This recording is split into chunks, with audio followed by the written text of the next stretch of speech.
Publishing. We are Midnight Publishing. I am Yvonne Mason, and my other host is Mary Brotherton. And our guest today is the beautiful, beautiful, beautiful Sheri Ann Richerson. The backstory of Sheri Ann is I've known her for quite a while. I have watched her grow. I have watched things happen for her that I don't even think she realized was going to happen. Yesterday, we did a workshop on trusting the process and letting go. And when Sheri sent me her book, The Chocolate Lover's Garden, which was 25 years sitting on a shelf, there it is. She not only trusted the process Look and at let, that beauty. isn't that gorgeous? She not only trusted the process and let it go, she has soared. When I think of Sheri soaring, I go back to the commercial that was just aired over the weekend. I cannot explain, Sheri, how proud I am and how humbled I am that God allowed us this format so that you could be you, do you, and soar. So, with that being said, I'm going to let Sheri tell her story and tell you all how she got here. Welcome, Sheri. Thank you. Welcome, welcome. Thank you. I was published in 1981. I was a child. We lived in Austin, Texas, and my mother thought it was a good idea to send me to the library to an adult writing group over the summer so that I had something to do. We had just moved there, and they published a book and chose one of the poems that I wrote to be in that book. Fast forward to high school. I took a creative writing class and a journalism class sophomore year. The creative writing teacher said that I could not write, I would never be published, and that I just needed to Oh, give this. The journalism teacher was so excited to have me. Had I not moved senior year, I would have been editor of this book Signal. I wrote an article in January of 1986 on AIDS that was the center spread of the school newspaper. And you want to talk about commotion? My mother had to go in front of the school board because the vice principal did not agree that that article belonged in a high school newspaper. I disagreed. oh, It very much belonged there because there was Ryan White that was just over in Kokomo, which was maybe 45 minutes away from us. It was a hot topic. It was something that all of us in high school really needed to know about going forward. And I worked with the Mayo Clinic for all the research on that article. I spent that summer at a journalism camp at Ball State University that the school and my grandmother paid to send me to. And senior year, I did a center spread at the new school on crack because that was, again, a very hot topic that everybody needed to know about. My plan had been to go into journalism. It did not happen that way. I tried to go to college, $1,200 short of the $10,000 that I needed. All of my money was scholarship. I could not get the 1,200 because my parents refused to fill out financial forms, so I had to drop out, which was okay. Um, it was and it wasn't. I thought it was the end of things for me at that point, but I kept writing. And gosh, I think it was 1996 when I got online. So I want to say 1997 maybe. Um, I saw an ad, someone looking for a woman who rode a Harley Davidson that could write. And I replied, thought it was just this man wanting stuff for his website. Um, when Y2K came around, I found out that I was actually writing for Harley Davidson. And when he told me that, I was scared. I did not want to send my article in. My brain kept saying what I had heard in my creative writing class. I wasn't good enough. I sent it in anyway, and I waited with bated breath, and it was approved. One change, and the change was a quote that I got from one of their mechanics. And the lawyer did not want that in the article, so it was pulled.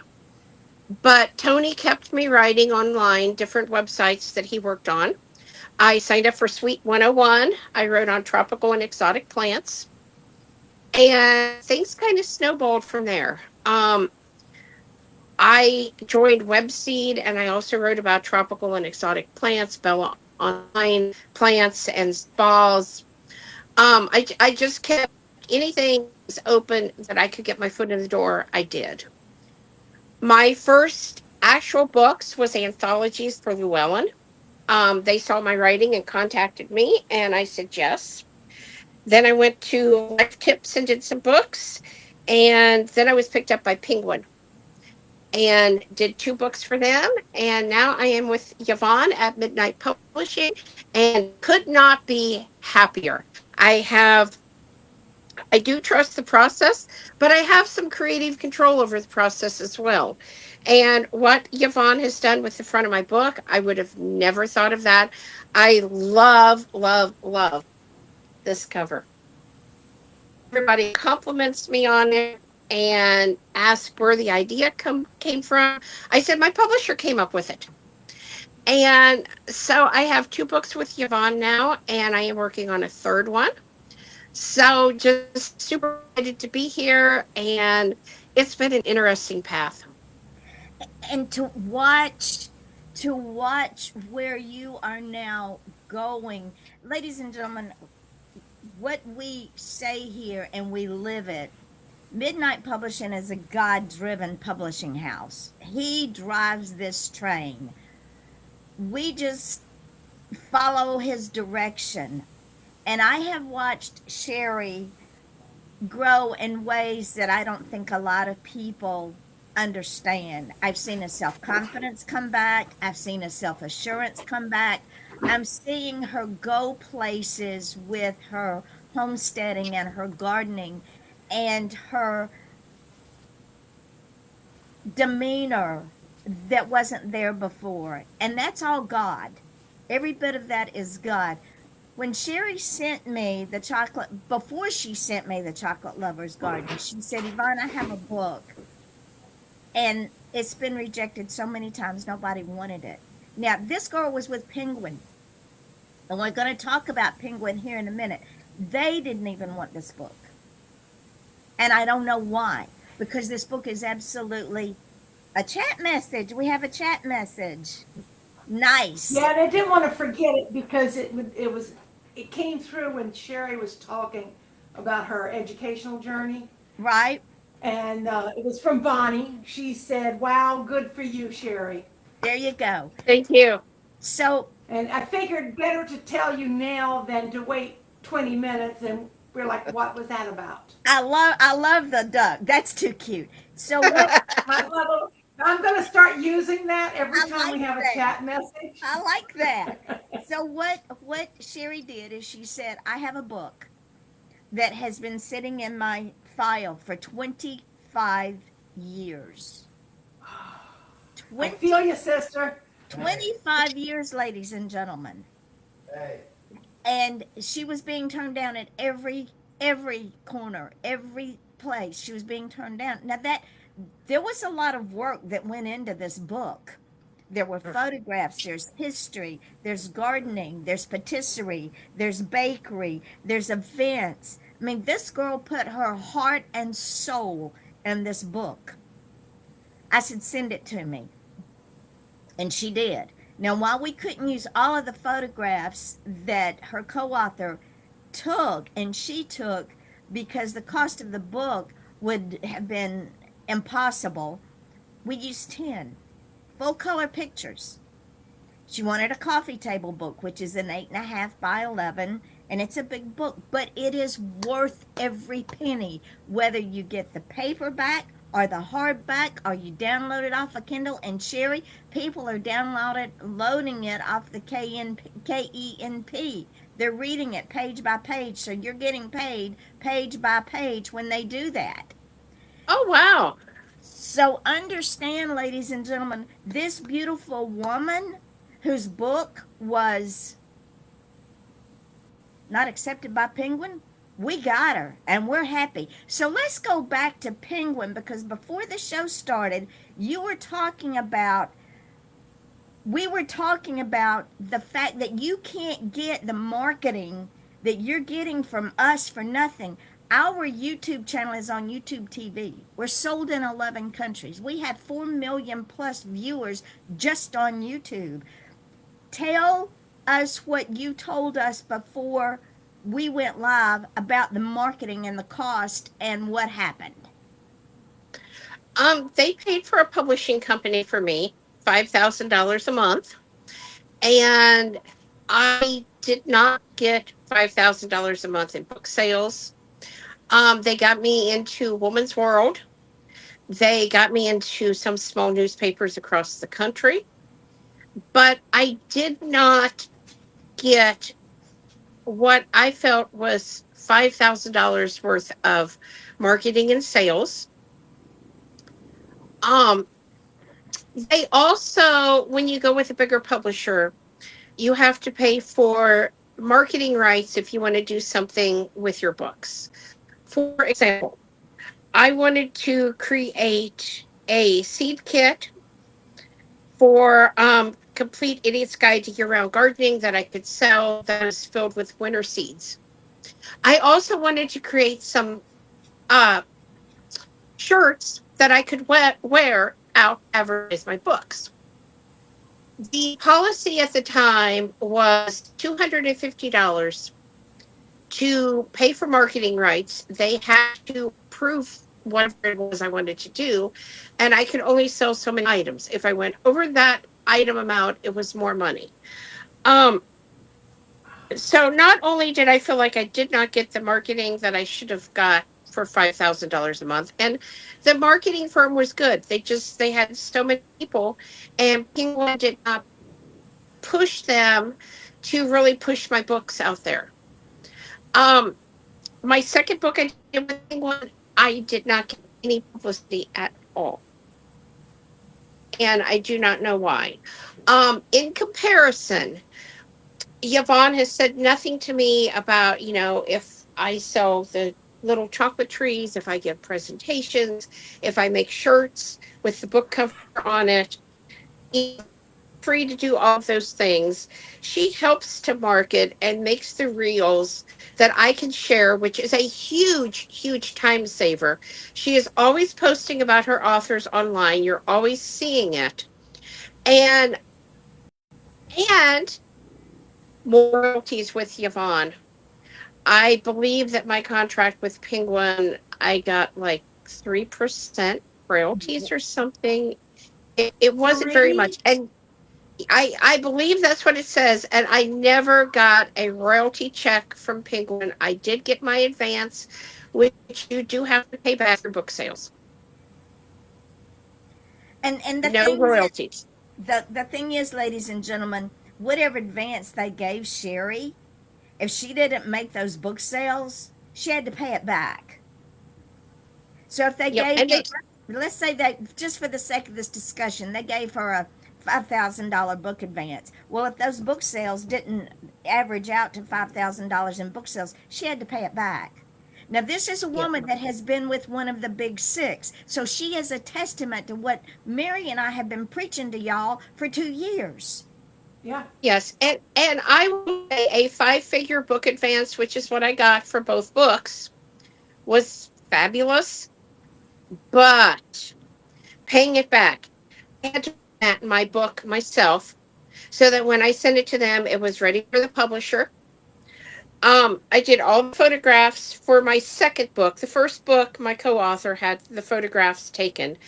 The money to pay the photographer came out of the advance. We had to pay a second editor for the first book because our writing styles were so different, because Penguin pulled me in. They was getting ready to drop the book. because she was not meeting deadlines, and they pulled me in at the last minute and said, "Can you complete the book? And can you do it? 17 days to do 12 chapters." Oh my And they gosh. said, "Yes." And they said, "Can you do it?" And I said, "I'm on board." So I wanted the contract so bad, and I wanted in with the big publishing house so bad that I sat in my chair on a laptop. My husband brought me everything to eat and drink. I literally only got up to go to the bathroom and to. We had baby goats during that first 17 days. Our first baby goats on the farm. So I was running back and forth to the barn to make sure the babies were born okay, the babies were being milked, taking my laptop with me. So, so I could keep writing. And I did get everything done, but then we had to hire a second editor that was able to take both of our voices and merge them into one. So that was money out of that advance. And again, she had to pay some of it back because the book Yes. sales did not meet the advance or go over the advance. And she only got 3% in book sales. Ladies and gentlemen, Yes. that is wrong on so many levels. And they promised her marketing that they did not deliver. So when I say what we offer here, this is a real life testament of what happens with the big six. Mary and I've preached it. I've been preaching it since I started publishing because I did my homework. Yes. And here's another thing. When they send your copies of your book out to the bookstores have the option to send those books back. And when they send those books back, that money comes off. Now, yes, you can order as many copies as you want. And I tested that. I said, send me 1,000 copies of my book. And they did. They did. But guess what you have to do with that? That goes on what you owe them. It's free. They'll send them to you, but you have to pay for them. Oh, Yeah. Yeah. So I had now, 1,000 copies sitting out. And I almost all of them. So wow. I learned that you are your biggest advocate. You take your books with you every place you go. I have a box I keep in my car so that if I see somebody and I'm out and I'm talking about my books, where can I get them? I have a copy right here, right now. I can sell it to you. I can sign it. Well, what kind of payment do you make? Well, I have a card reader through PayPal. I take cash, you know, debit or credit or cash. How would you like to pay for it? Let's sell you a book right here on the spot. Now, And the beautiful thing is, you cannot order from Amazon and get the author's signature. True. True. Now, if you've got the books in your car, and I'm like you, Sheri, I carry a box full of books everywhere I go. Yep. And And here's it just makes sense to it does. promote yourself. And Because what here's is it something. Yvonne says? You are the brand. Yes. And here's something that I've learned. Because a lot of people will say, well, I can get your book cheaper on Amazon than I can through you. So can I just order it from Amazon, sign it?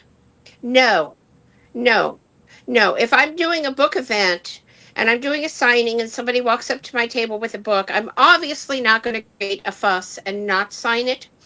But if they just ask me that and, oh, I know you, I'll just order it on Amazon. No, no, you have to buy it from me in order to get that signature.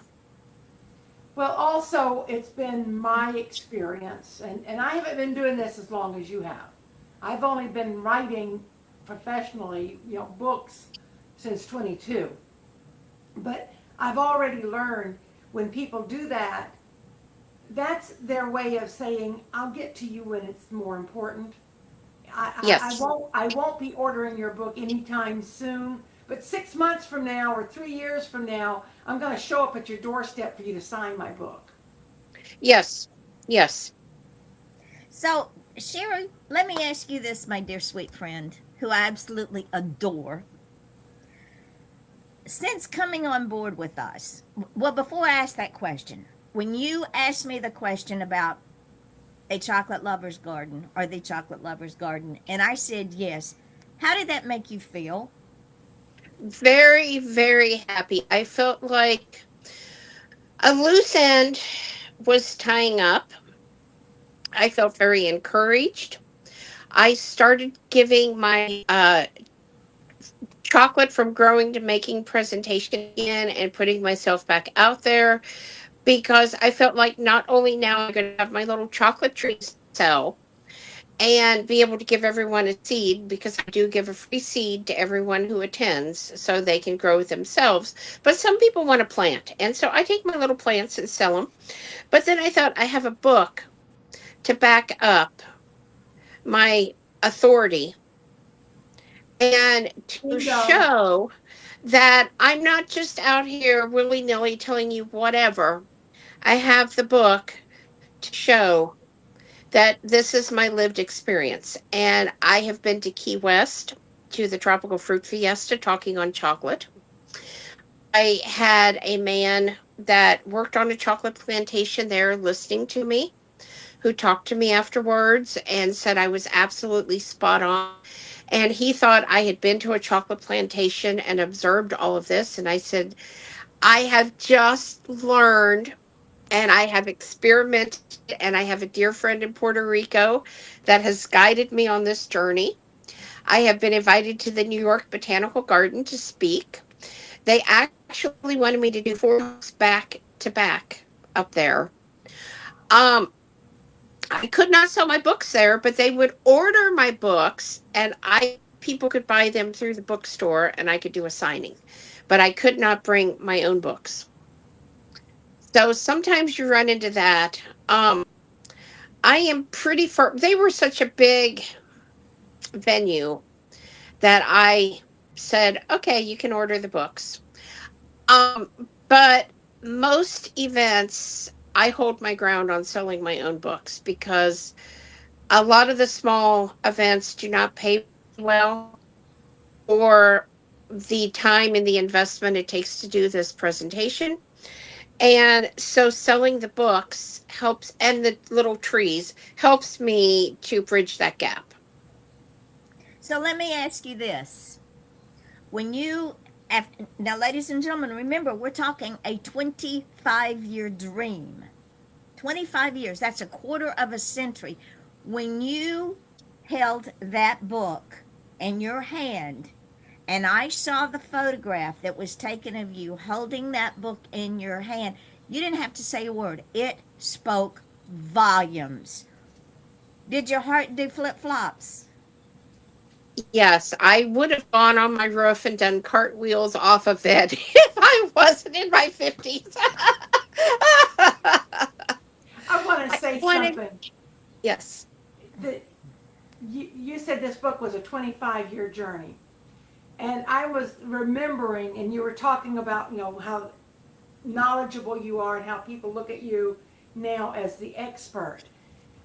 About 25 years ago, I attended a seminar in Atlanta, and it was on how to build your brand.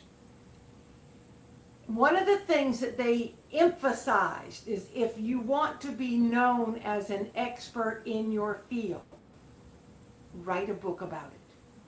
yes, And that it just popped into my head just now, and I was like, wait a minute. I remember this conversation when I went to this big, I mean, it was a gigantic seminar, and it was very impressive. It stuck with me. yes, So I look at you and I see the chocolate expert. I mean, who did I contact when I decided that I wanted to start a chocolate ritual? I yes, contacted Sheri because I learned after my heart attack that drinking cacao is one of the best ways to heal your heart. And I'm like, well, my husband always called me the chocolate goddess. Now let's make this so. So I called the chocolate expert and said, where should I buy my cacao? And again, ladies and gentlemen, this is a God-driven publishing house. Mary had a widowmaker in December. She wasn't supposed to recover. She was supposed to die. You don't recover from a widowmaker. Okay.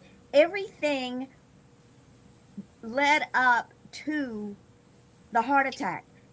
Sheri sending me her book, Sheri being the expert on cacao, the book coming out before Mary's heart attack, Mary understanding that cacao is good, contacting Sheri, using it as a ritual. All of this was God driven. And then Sheri went a step further. I love this girl so much. She sent me a message and she said, and it was very, very humble, very quiet, very almost apologetic. Yvonne, I have another book that I wrote when I was 17. What do you think? Do you think you might publish it? I said, send it to me. Well, honey, it's called Under the Dragon's Eye. That book will absolutely, now this girl was 17, will grab 15. 15, 15. 15. This book will grab you from the first sentence. No, it isn't about dragons. No. But I'm going to tell you what, there's a dragon's eye on that cover, and it will grab you inside that book, lickety split. That book is so well written. I had very little editing to do on that book. It was so well written. And as soon as the book came out, Sheri had people saying, what? Tell them, Sheri. Yes, that is the book that I wrote in my creative writing class that got me a big fat red F. Oh my And goodness. he wrote on that I would never be a writer. Give it up, forget it. You're horrible. And it was crushing. I typically got A's and B's, and to see that big F was just crushing. And he called me up to his desk and he lectured me, and he didn't even want me in his class. I finished the class because it was a one semester class, but he didn't want me there. Did not want me there at all. Jealousy, Um, jealousy, jealousy. yes. And that same year, something that I did leave out, I won the first plaque for outstanding journalism in the history of Mississinawa High School. Oh. Now, ladies and gentlemen, let me Yes. tell you what happened when that book came out. Oh People, my goodness, it's sold. people were going to Sheri going, we want more. What happened with the women? Tell us more. So she's writing a sequel. Now, Mary's got a chat in the chat message. What do they Yeah, say? Bonnie just commented, I love that book. We were talking about the chocolate lovers book. Yeah. And she just said, I love that book. Um, Thank you.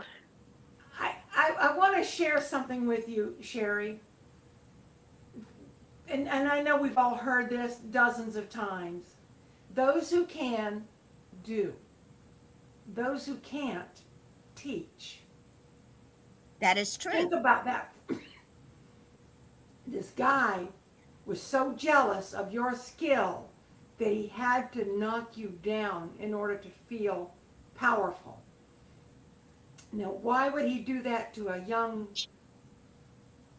emerging mind? I don't know. Insecurity, Excuse lack me. of self respect, lack of creative ability, lack of You self e- confidence. yeah, you either liked this teacher or you did not. Um, Jeff's sister loved him, and he published a book every year in his classes, and she has one of her stories in his book.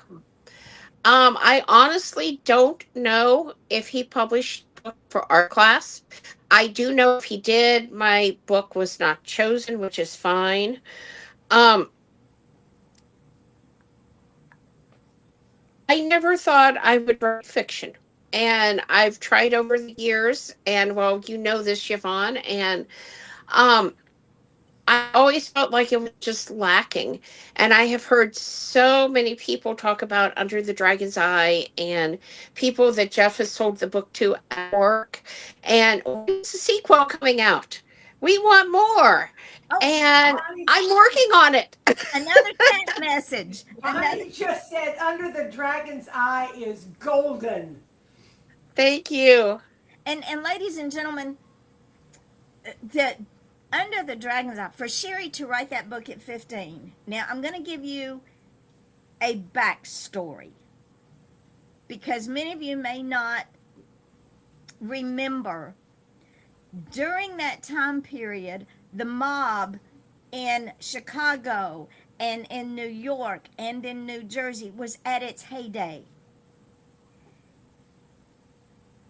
The book has that interest, and that's all I'm going to say because when I read it, I grew up during that time period. I was an adult.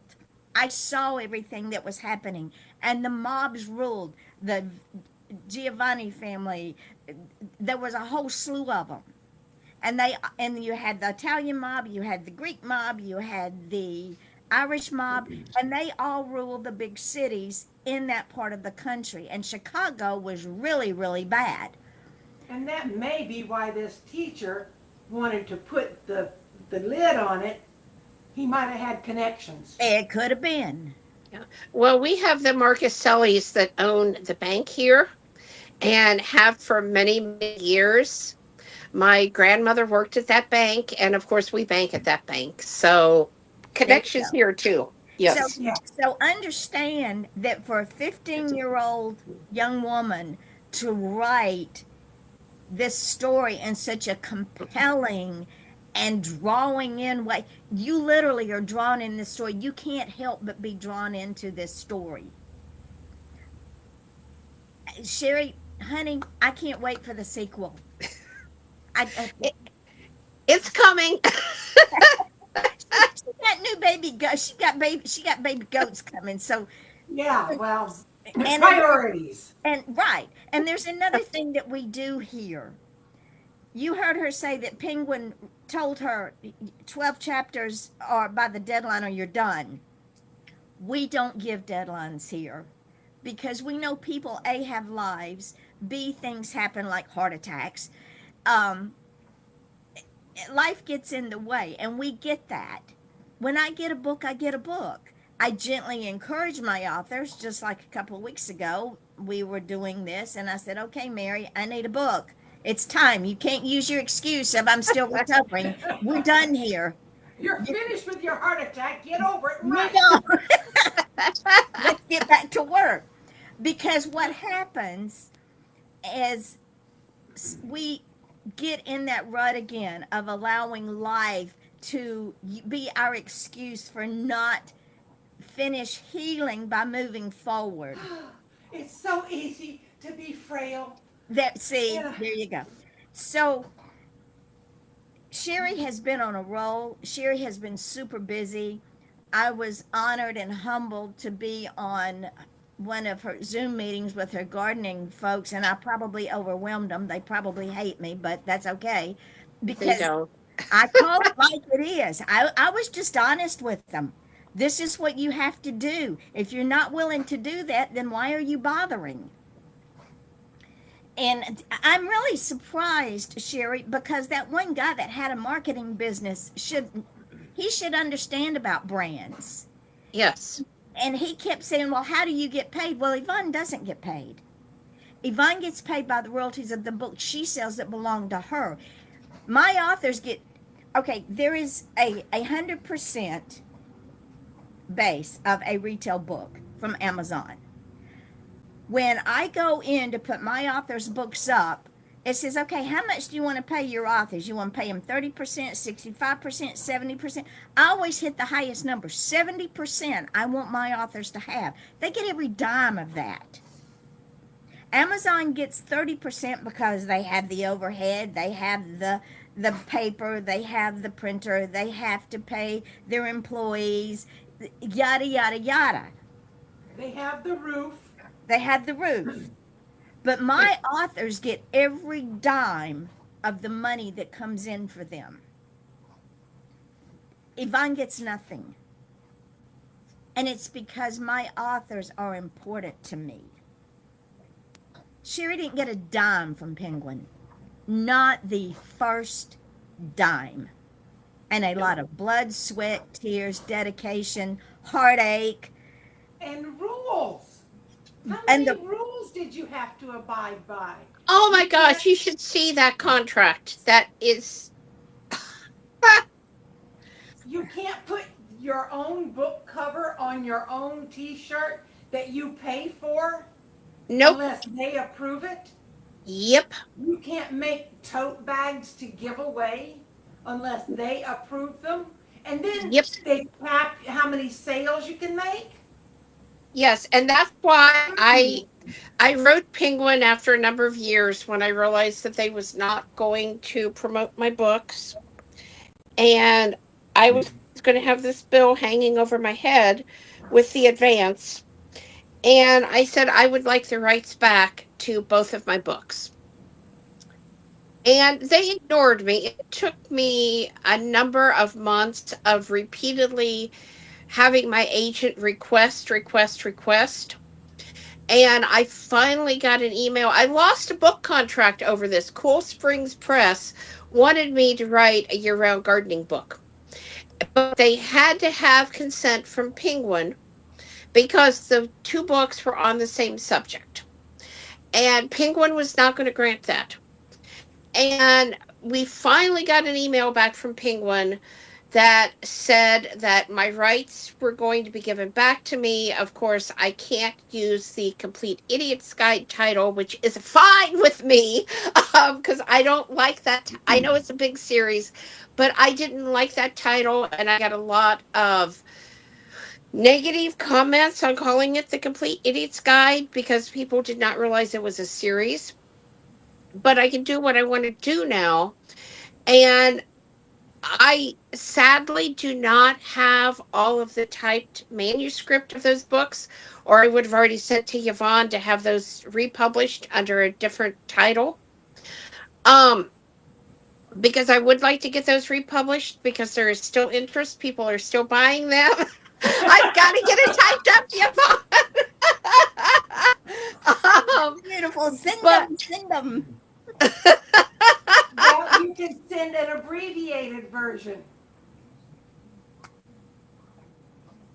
You don't Okay, have to send the entire original. the books are probably bigger than this. so make Yeah. two or three books, and we'll make it a series. There's ways around it. Okay. Okay. Well, one thing that I had done, um, and who knows if I could get in trouble for this because I was trying to sell the book. I wanted to do a video online course. Oh, excuse me. I wanted to do an online course. Chat message. Hold that thought. What's the chat message? People find it hard to believe it's a free service from Midnight Publishing. I didn't pay a dime, and I have got royalties. I want to go back to something else after you finish your thought. So continue. Finish your thought. You want to do a video? I want to do a video actually showing and teaching people how to garden year round in Indiana. Because even after my books, after Elliot Coleman's books, who is the one who started all this research and writing books on this subject, there is a lady in Canada. I can't think of her name right now, but she also writes on year round gardening. And after all this research and everything, people still say, you can't garden outside in the winter in Indiana. Well, I'm here to tell you, yes, you can. Do you need tunnel houses and cold frames and things? Yes, you do.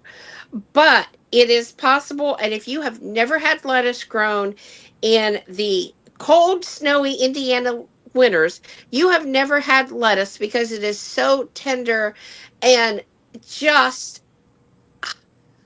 I don't like summer lettuce anymore. I like winter lettuce because it tastes better. So do the video.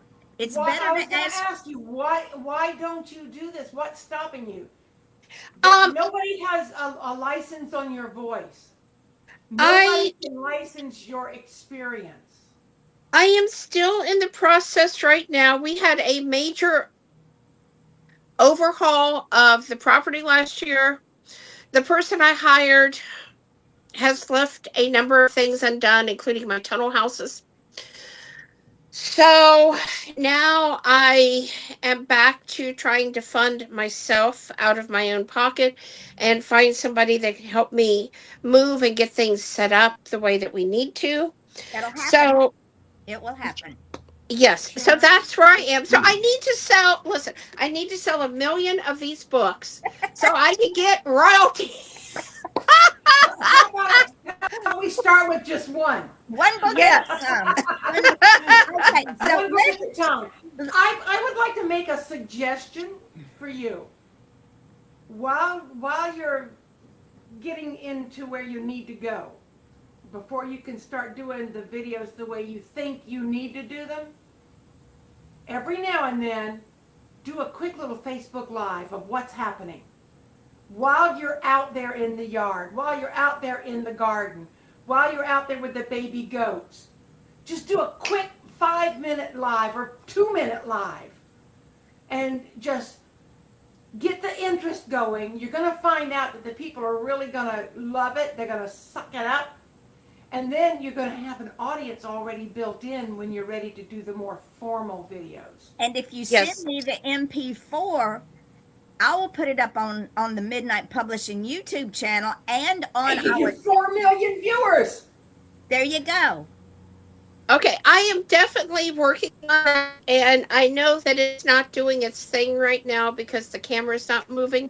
That's But I okay. bought a gimbal that just came yesterday, and I am hoping that it helps me to zoom in on what I'm working on with my hands and things.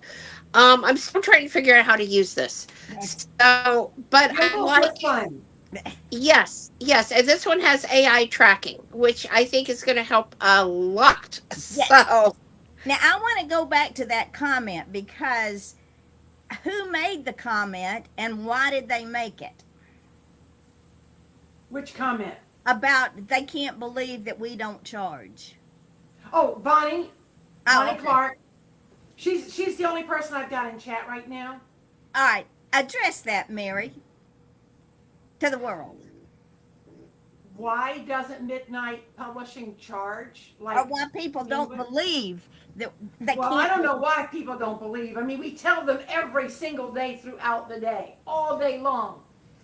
But the reason that I do what I do, which is, I never thought that I'd be doing anything other than whatever serves Mary, because I gave up my charity that I founded after 10 years, and I'm like, oh, it's me time. I'm gonna be all about Mary.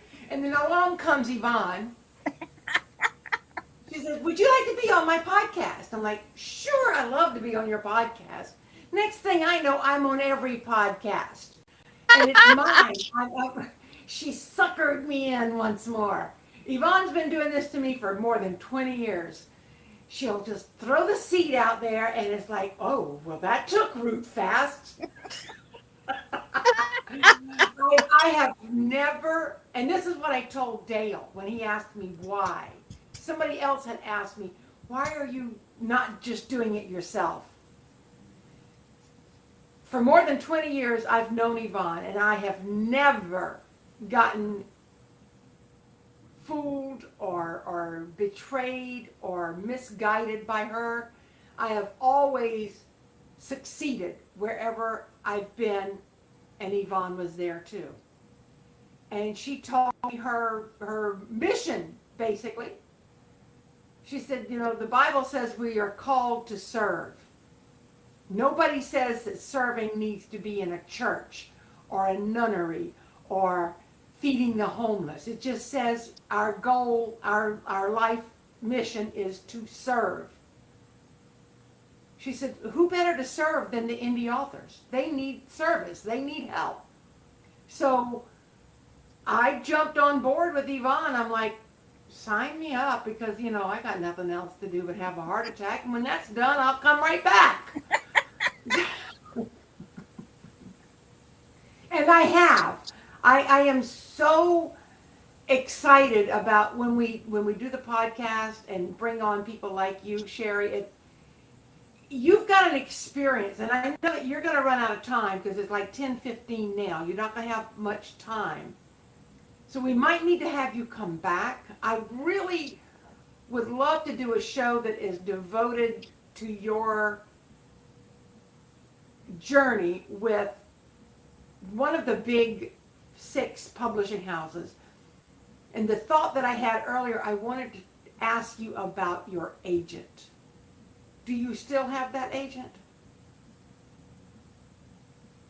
Her recording has stopped. Oh, okay. Can you get back on, Sheri?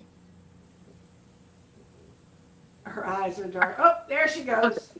Yeah, I had a phone call come in and I lost sound, and I heard that a show devoted to my journey, and then the phone call came and I lost sound. So Aw. Well, I'm not going to go over all of that again, but I do want to ask you, I know that your time is limited with us this morning, and I don't want to infringe on that. But I think I'd like to have you come back and just talk about your journey as an author who has been published with Penguin and your journey with an agent. And I wanted to know, do you still use that agent? um if I ever signed with a bigger company, as in if they approached me and offered me something, most definitely. Most definitely.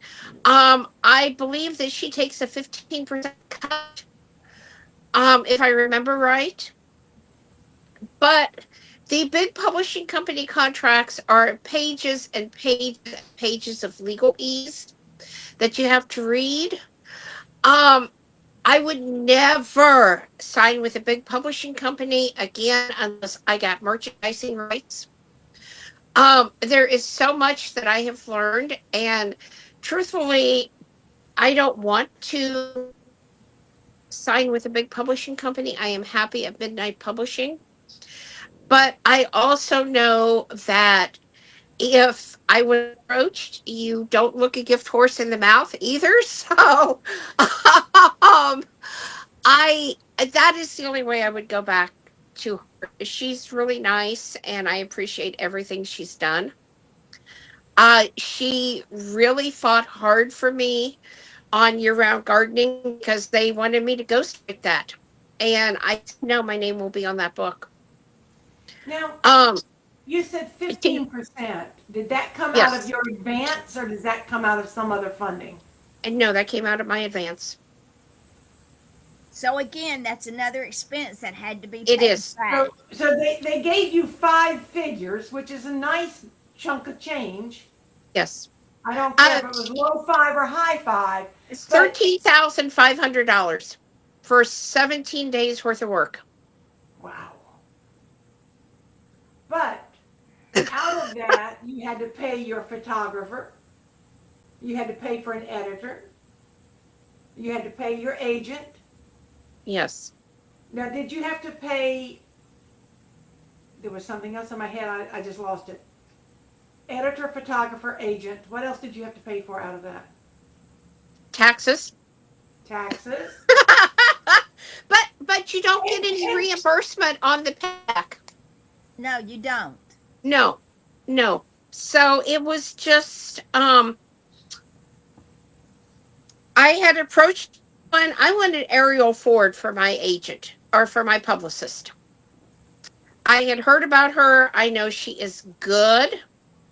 I heard that was who President Obama used for his campaign. I don't know if that's factual, but I wanted Ariel Ford, and they would not give her and pay her fee for me. So I did get, I don't remember the name of the agency, but they were in New York City. And like I said, they did do some stuff, but not what I would consider $5,000 worth a month. And that is So how much have you paid, Yvonne? Nothing. Zero. Zero. I You have don't. You didn't purchased pay. You didn't my have to pay books. for. You didn't have to pay Um for editing or formatting or pub. What about the no. publicity she gives you? She's not giving you any publicity, right?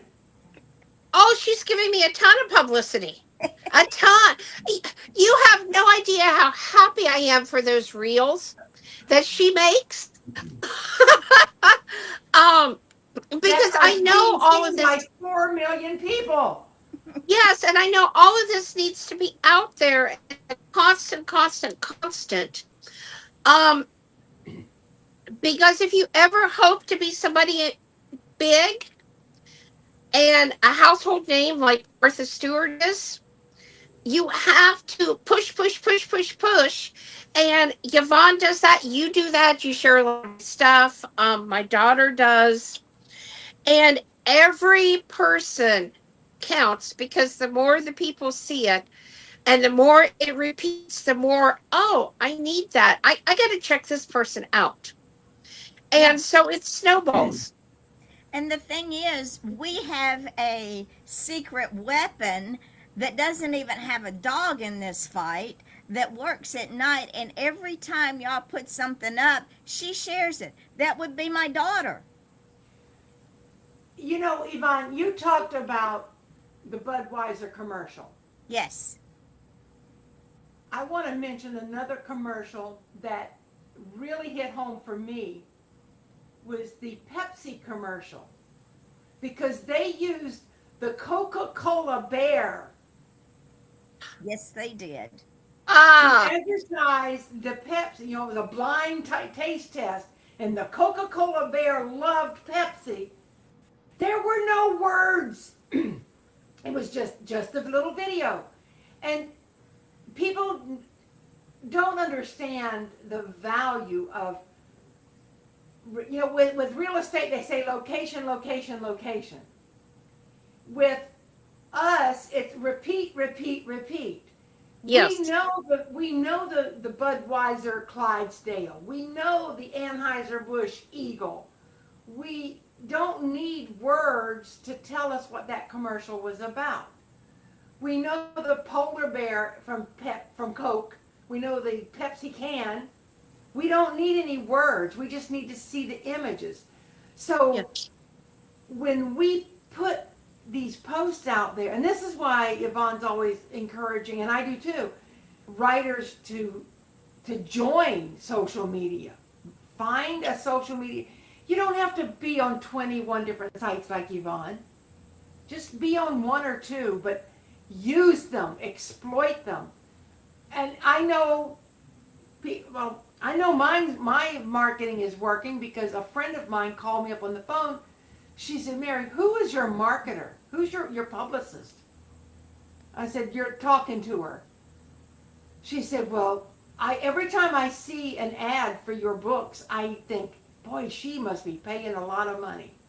No, I'm spending a lot of time, but not as much as you might think. Yes. And let me say something on that social media. So when the Complete Idiots or Guide to Year Round Gardening was looking for someone to finish that book, they actually contacted Tom Ogren, who is my co-author on the Chocolate Lover's Garden, and they asked him to do it because he had lived in Minnesota, had greenhouses, and then moved to California. Tom suggested me because Tom knew that I was doing it here in Indiana. And the co-author of that book is in Pennsylvania. So we have similar climates. And when they researched me, the reason they chose me, they had a list of authors. The reason they chose me is because when they typed my name into Google, Bam. yeah, 20 pages at least Now I don't know now since AI has taken over. I do know that AI knows who I am, and it is very, very important that AI knows who you are and what you do, because then you get into AI suggested searches. Absolutely. Yes. So I like what AI says about me. I do too. I do too. AI makes me out to be this grand person.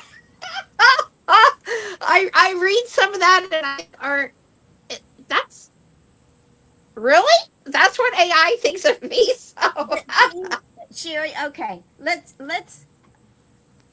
revisit what you just said. You are that grand person. You are that successful person. And ladies and gentlemen, that is what we teach our authors. Like Sherry, I was never good enough. Even after got grown, I was never good enough. When my publisher died and I had two people say, "What are we going to do?" and I came home and had a conversation with God, he said, "You? If not you, who? If not now, when?" Little did I know that when I took this on, which was not supposed to be this in my mind, it was just me and my two friends, and we was going to get their books up. But God said, "Au contraire.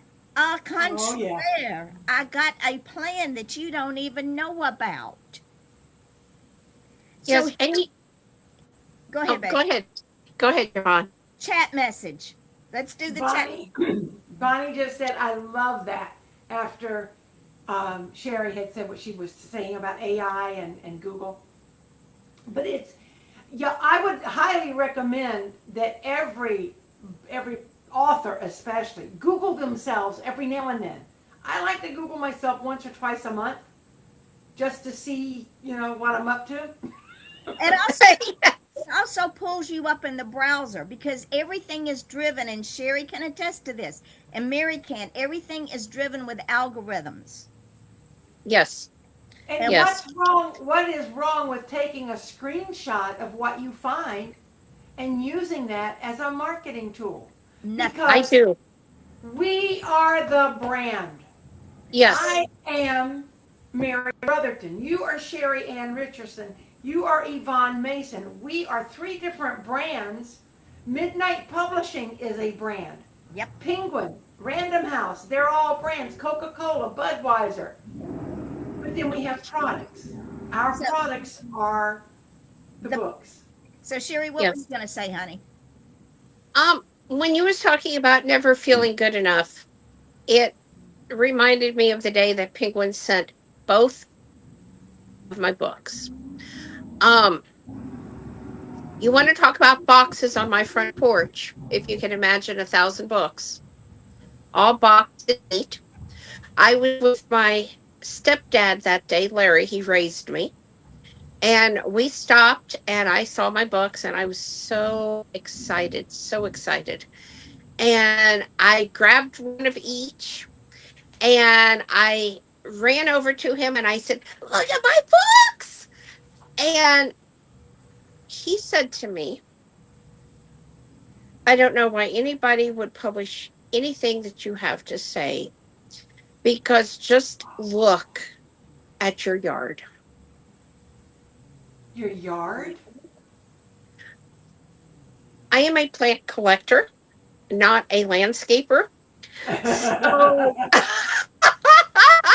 so I grow this, that, and the other. I do a lot of testing of plants, and it is not by any means a formal landscape, but it is here. I am a certified wildlife habitat, a certified monarch way station, Cornell Birdwatch, and my yard is here for the pollinators and God's creatures. Yes. Yes. I And knew I loved I you don't for a give a reason. rat patootie what other people think. This is my yard. And there is a method to the madness. And the other thing that I have tucked in all of this is lots of edibles and medicinals that a lot of people don't realize, because we don't know where this world is going. And being prepared is better than being caught off guard. So, ladies and gentlemen, when we tell you that Midnight Publishing does not charge, the only time we will charge an author is once they've sent us their finished manuscript, and all of a sudden, and they've signed off on the cover, they've signed off on the manuscript, and we put it up, and then all of a sudden they say, oh, Aunt Susie doesn't like my cover, I need you to change it. Oh honey, you're gonna get charged $50 if I have to pull that book down and change that cover.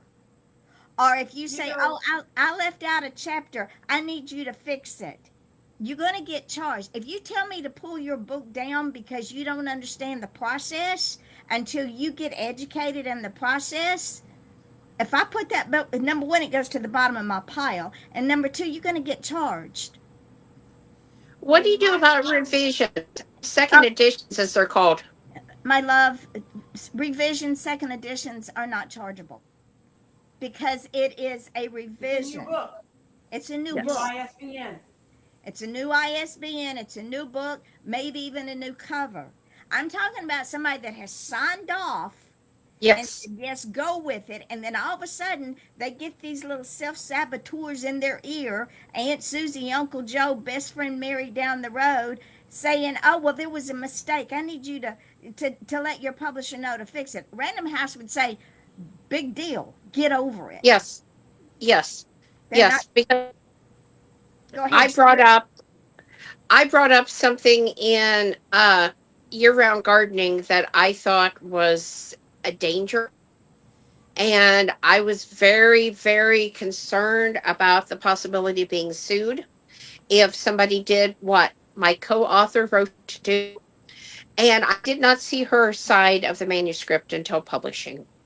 So I brought that up to Penguin, and they just, oh, well, if we do a second edition, we can fix it then. See? So Yeah.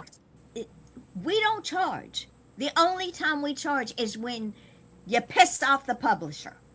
And it takes You know what's so funny? When my son got his contract, he's reading it, and he signs it, and he sends it back to me. He goes, so Mom, basically this contract is just to make sure we don't annoy the publisher. I said, absolutely. The contract says, I agree to follow your process. I agree I'm not going to take it back. And Nat said, there are no take backs. I said, you get it, son. But you'd be surprised how many people think that because we don't charge, that we're pushovers. We're not pushovers, and we're not unprofessional. We're not just doing this for giggles. And not only that, but when that self-saboteur or your Aunt Mary or your Uncle Joe or your best friend Susie puts that in your ear, what they're telling you is this.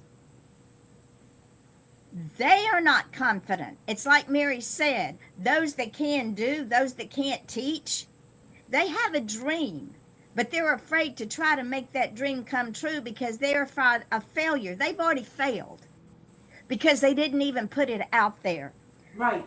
The authors here, Sheri had no clue when she said, will you take this book and publish it? Now, this was in the beginning of the company. Sheri sent me her book in Google Docs and chapters with pictures. It took me a hot minute to put it together. We don't do that anymore. You have to send it to me in Word. Yes. But Sheri didn't even know if we were going to do it. And I said, yes, we are. She said, do you mind doing it in a coffee table? I said, said and done. I said, There's one book we don't do. We don't do erotica. We don't do erotica because there's no need for it. And what can you say in erotica that you can't leave to someone's imagination? Please, there's enough of that out there now. Matt was worried. There is a character in his book that is overtly sexual. Right. No question about it. He said, Mom, what is she going to do when she gets to Naysan? Is she going to send my book back and say she won't do it? I said, no. I said, because Naysan is no more, it's not graphic. You're not telling exact. It's not a how-to manual. Right. And that's what erotica is. It's a how-to manual. If you Yes. don't know how to by now, honey, you ain't gonna learn how to with erotica. Yes. I mean, call it a And cheat. his the way he wrote it, he said, "Well, I guess she wouldn't be too upset because she published Steep Steps, right?" I said, "Right." Exactly. And you don't get much more sexy than that. So, but ladies and gentlemen, and it's like Bonnie said, people don't understand that we don't charge. This is a God driven publishing house. If I serve by charging, I am insulting God who gave me this ability. I don't do, It I've been becomes told, transactional. right, I've been told all my life, you're not good enough to get out of your own way. I do this well. I'm an expert at it. I have been taken by publishers. I have not been paid royalties. I started with Lulu. I've published my own books that were screw up. So, yeah, I'm an expert and I'm damn good at it. And I love my authors. And the thing is, when I ask my authors for something, there's a reason for it. When I ask them, trust the process. Let it go. That doesn't mean micromanage me because, honey, that'll get you booted quick, fast, and in a hurry. I've been doing this for 20 years. Back when independent authors were, oh, you're self published. You're not good enough to be at our table. BS. God has taken care of these authors. He has given me the ability to do what I do. He's given me Mary that I cannot do without. And when she had her heart attack, I said, please, God, not today. Not today. Not tomorrow. Mm-mm. We just getting this Oh, off. by the time you found out about it, I was past all that. She sends, Sherry, she sends me a text message. She said, I just want to let you know I won't be at the podcast tomorrow. I've had a heart attack. I'm in the hospital. I went, what? She said, yes, a Widowmaker. I went, what? What? What? But here we are. Sherry, do Hey, you at need least to I go? didn't stand you up. Oh, that's true. Sherry, do you need to go, my sweet? I do. I do. Do you have any final thoughts before you go? I do. Self-publishing. I did a small book, Seed to Harvest, that I put up on Kindle back in the days when there was Amazon Shorts. That book is the book. It was the number one bestseller for the longest time. That is the book that got me my second contract with Penguin to write the Complete Idiot's Guide to Seed Saving and Starting. They went and downloaded that book when I sent the proposal in and went through that book and came back to me and told me and said, we want the book. I said, well, I'm not taking my little self published one down. So there is nothing wrong with self publishing. And oftentimes that is exactly how you get the attention of a bigger publishing house, if that is what you want. But again, Midnight Publishing and Yvonne has done more for me than that big fancy contract with that advance ever did. Thank you, my darling. I love You're welcome. you. I I can't. love you A too. quick message for Sherry. Bonnie said it was so nice meeting you, Sherry. Thank you, Bonnie. So, my love, go do what you got to do. Can't wait for the sequel. Send me those books. Let's get them out there. We'll do them in a series. You don't have to do a great big fat book. We can do it in a sequence. That keeps people interested. Yes. And I have And a it whole bunch also more on makes my them hard drive. affordable. Do what, Mary? Good. The smaller gardening books make them more affordable. More people can buy them and Yes. give them as gifts. There you go. And Yes. Just like I'm really excited. I'm so glad that I had this chance with you, Sherry. I Thank you. knew that I loved you. I didn't know that you were one of my soul sisters until we talked a little bit more. But this is exciting. I can't wait till we can bring you back on again. I really want to talk some more head to head, what it's like to be who you are and where you are and where you've been. That's what I want to get into the meat of when you've and got more time. do your books in more than 79 pages so we can put them in hardback too. Okay. And we want to put them on Audible. We want them out there in all four formats. I love you, my darling. Go do what you got to do, and we will see you next time. We'll get you back on quickly. All right. Thank you so Have a much. glorious Bye. day, Sheri. Have a good day. Bye You too, bye. baby. Bye. All right, Sheri is leaving Mary and I, and we are going to talk a little bit about yesterday's workshop. As you all know, once a month, Mary and I do a workshop. Yesterday it was on, again, trusting the process and letting go. And I'm going to keep preaching that until all of you understand. When you trust the process from beginning to end. Because your job is to write me books. My job is to get them out there. Then your job is to help promote with the tools I give you. Micromanaging me does not work. I will send you No. I will send you to a small press. I will send you to a vanity press, and I will let you get charged whatever they charge you. I am damn good at what I do. I know this. Mary will tell you this. So yesterday, No. I was the queen of not trusting the process. I was the princess of not letting go until I did. And as a result, I've published more books. I just got in my soft copies of The One Left Behind. And I had forgotten about the back cover. Y'all, this is what trusting the process does. I did send her this image, but she turned it into a beautiful, beautiful cover. I did not send her the back cover. Look at this. It carries the story. And it just...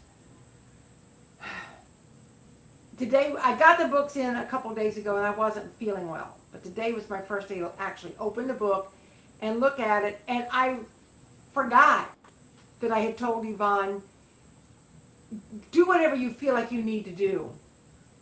Because these are short stories and poems about grieving and loss and losing, you might lose a job, you might lose your cell phone. I mean, today's cell phones cost as much as my first car did, honest to God. And it was new, it was a brand new showroom car, but I got it for cheap. Anyway, I forgot that I had told Yvonne, do whatever you think you need to do with my book. I gave her the poems, and at the end of every poem, there's a little, like a parable or a lesson or, something to think about. She turned it into a journal. I don't know if we discussed that, but if we did, I'd forgotten it. vaguely. But I trusted this. I trusted the process. And I'm just delighted to have this book. And it's 80 pages long. It comes in all four formats. It's Audible, Kindle, hardcover, and paperback. And the hardcovers will come a little later. And when I get those, I've got some people I want to gift them to. But if you don't trust the process, and you keep saying, yeah, but, or when she calls you and says, are you ready to send me your manuscript that you promised me 6 months ago? Well, yeah, I'm still tweaking it. How much more tweaking can you do? My son's been tweaking his book for 10 years. Actually, that's not true. Or when an author is in, now let me explain to all of you on this open forum. You can send me your ideas for a cover. Do not send me a cover. I cannot fix it. Amazon is very, very strict about the size of their covers, and each cover has a different format. So do not send me a cover and then get pissed off at me when I say this ain't going to work. And don't send me an email that says, well, send me the requirements so I can create it. That's a no, because I don't get the requirements until I put the book up there. Because each book is differently covered wise based on the pages in the book. And when you send me your book, do not send it with page numbers. Do not send it with headers or footers, because I'm going to take them out.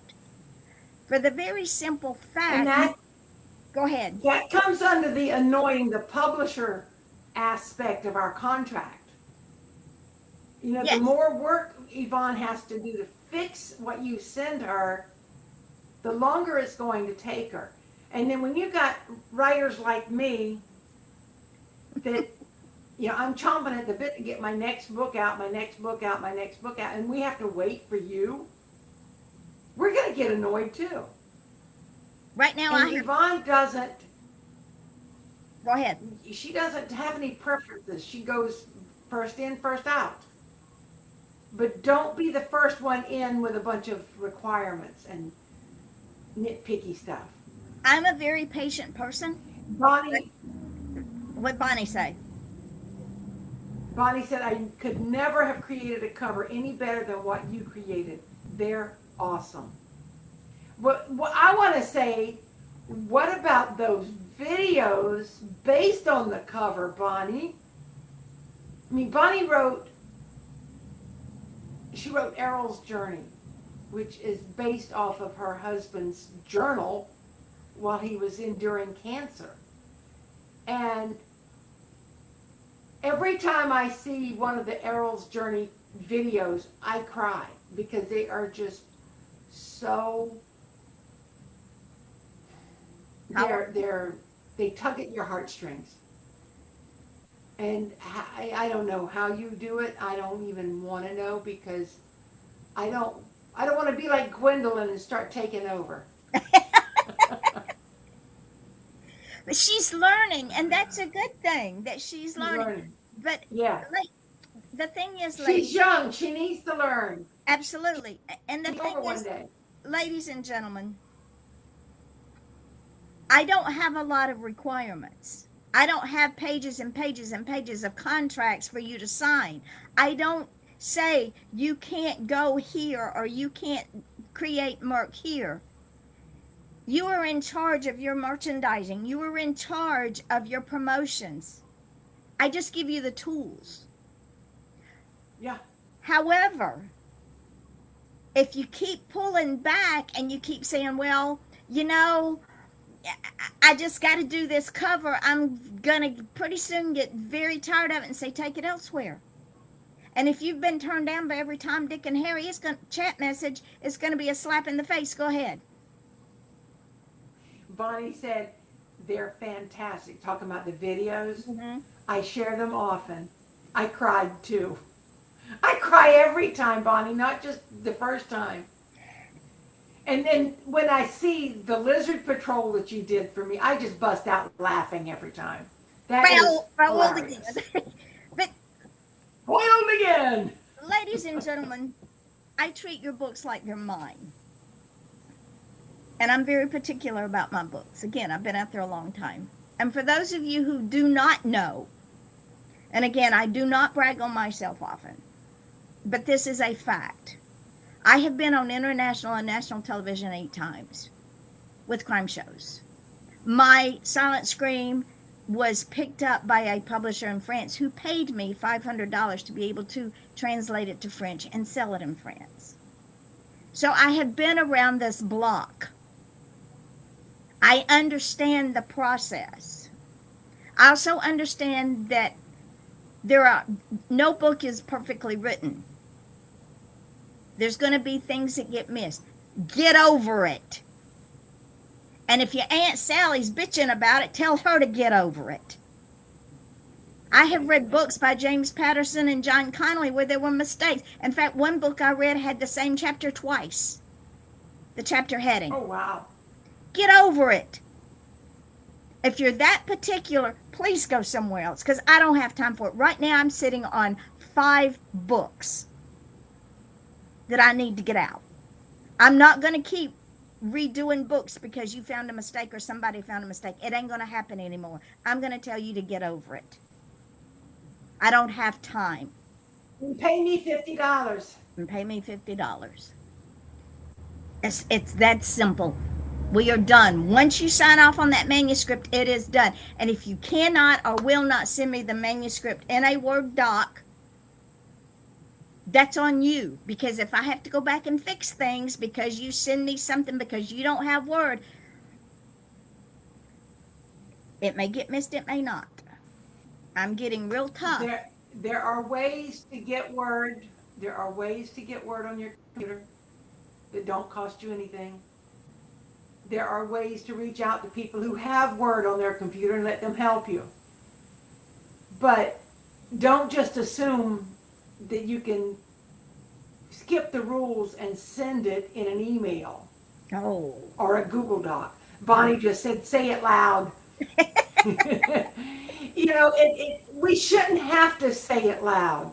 But I understand that everybody doesn't watch every video and everybody hasn't been with us for the full 2 years. Everybody doesn't know everything. So we repeat ourselves. We have to. And it's a reminder for those who already know the answers, but it's also new information for those who don't.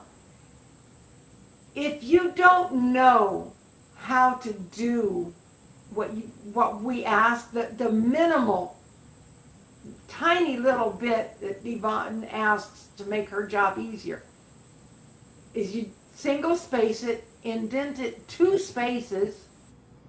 If you have to do it 3, fine, but you indent it, you single space it, Times New Roman, do it in a Word doc. 12. There's not much more than that. There may be 12-point font. No spaces between paragraphs. If you don't know how to do these things, Google it. There are videos and documents that tell you exactly. All you have to do is say Google or ChatGPT. And Whatever AI program you use, how do I convert my document into a Word document? How do I change my font from something impossible to read to Times New Roman? You just ask, how do I, whatever the question is, and there are documents that tell you how to do it.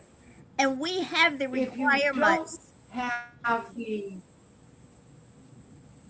Go ahead. Finish your sentence. if you don't have the software you need, and you are a serious writer, you will find a way to get that software.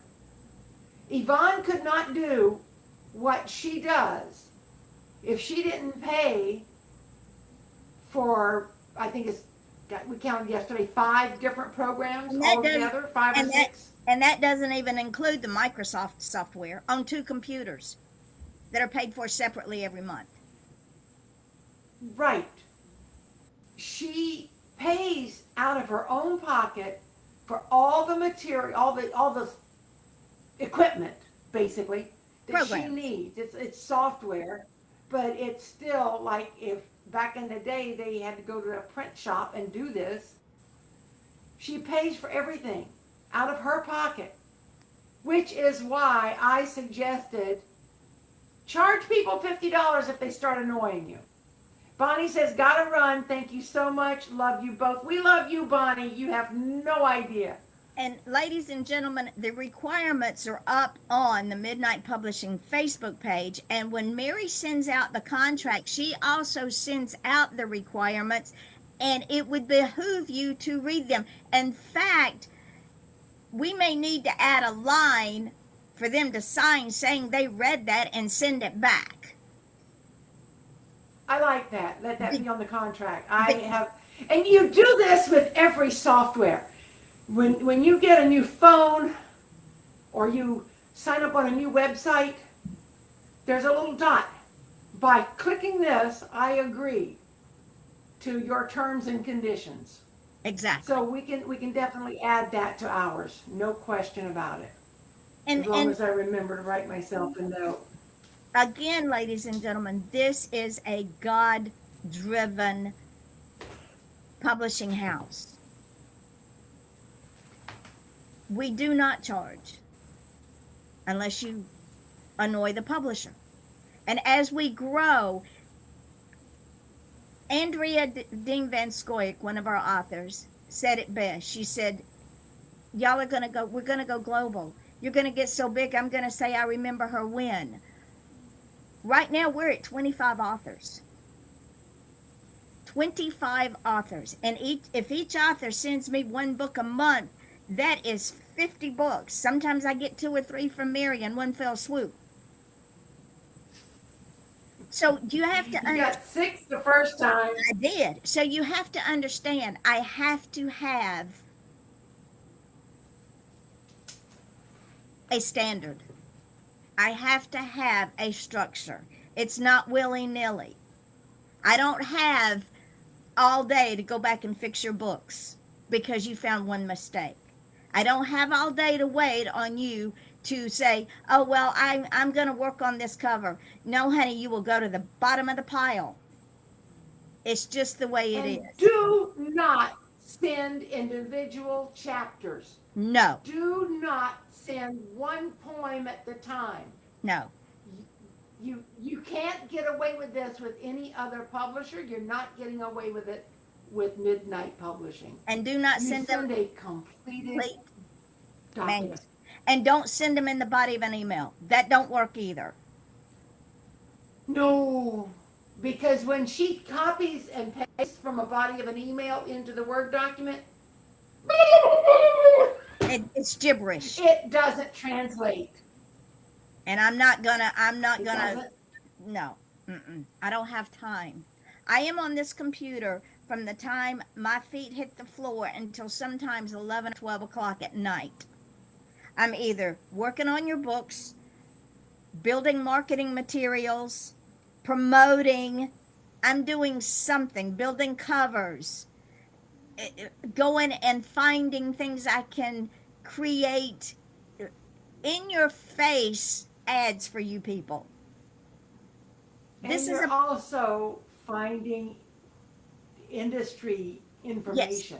yes, Just like yesterday we talked about this class action lawsuit from yes, independent bookstores that are being absolutely ridiculous and refusing to buy books from authors that have published on Amazon.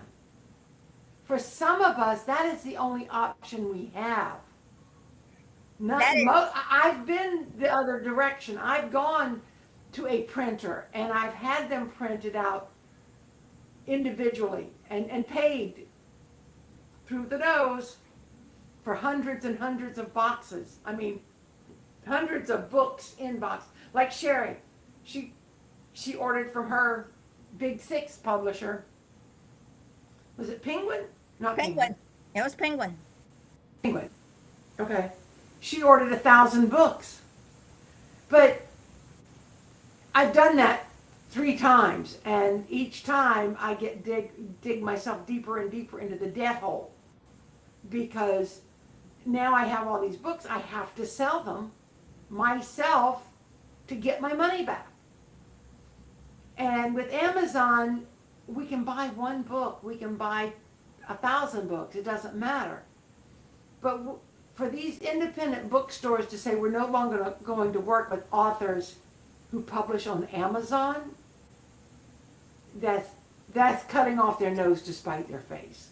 And they're going to pay for it. Well, no, the thing is, they are indie bookstores. We are indie authors. I feel they should support us as indie authors, and they don't because they're pissed off at Amazon. Yeah. Amazon has been good to my authors. Amazon has been good to me. Absolutely. And the revenue, the coming back of blessings You can't buy that. If I put a book up and it's the slightest bit wonky, as I'm going, and I have to go through and review that book, cover and all, before I say publish that book. If I don't like what I'm seeing, I pull it back. Before it ever goes live, I pull it back. And if the book is not within their parameters, they kick it back.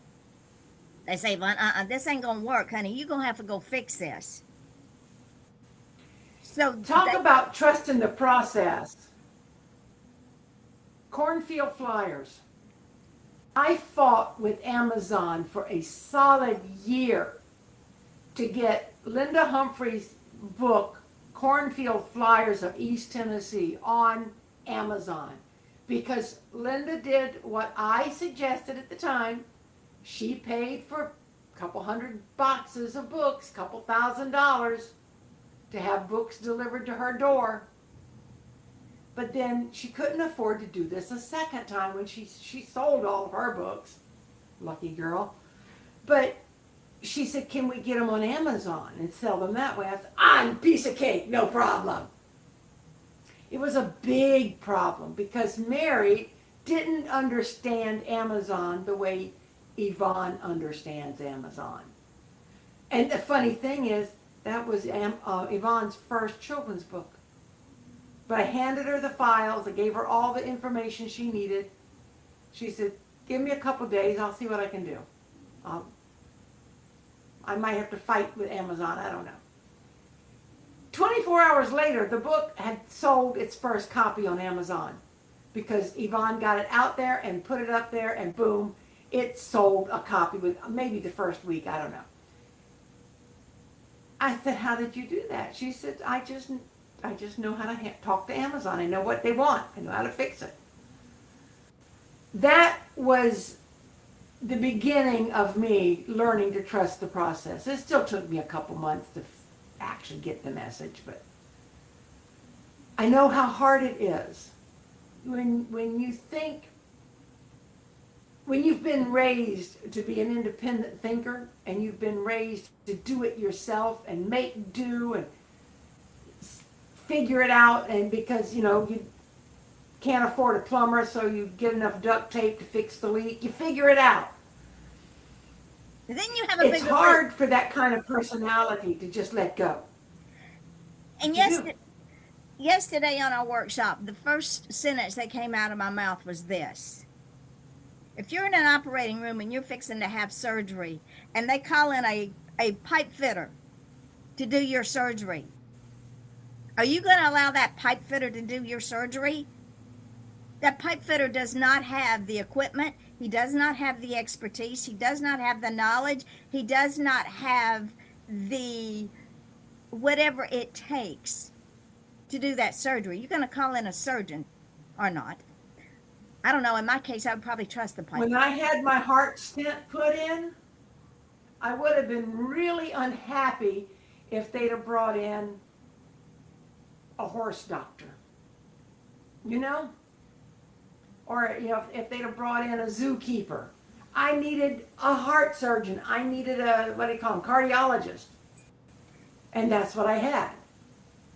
So the point is... So, yeah, you have to have the person who's equipped to do the job.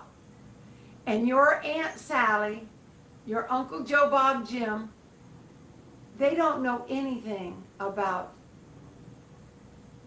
They might know art, but they don't know anything about book covers. And book covers are a different kind of art. But they also don't know about the requirements from Amazon. And they're very strict about formatting. And they're Which is why I kept having problems. And I had a new author that we put out, and this author and her husband kept asking me these questions, and I kept saying, no, we cannot. And they would say, why? And I said, because Amazon says no. Amazon's not going to change their standards to suit an individual author. It's not going to happen. We play by their rules, we follow their standards, or it doesn't get done. And it's that simple. and they're not going to let it get done. They're going to kick it back. Yep. And they don't mind kicking it back. I don't mind them kicking it back. If I put a cover up and I'm going, this might not fly, my gut instinct is right, because the next day I get an email from them going, you might want to go fix this because it's outside of our zone.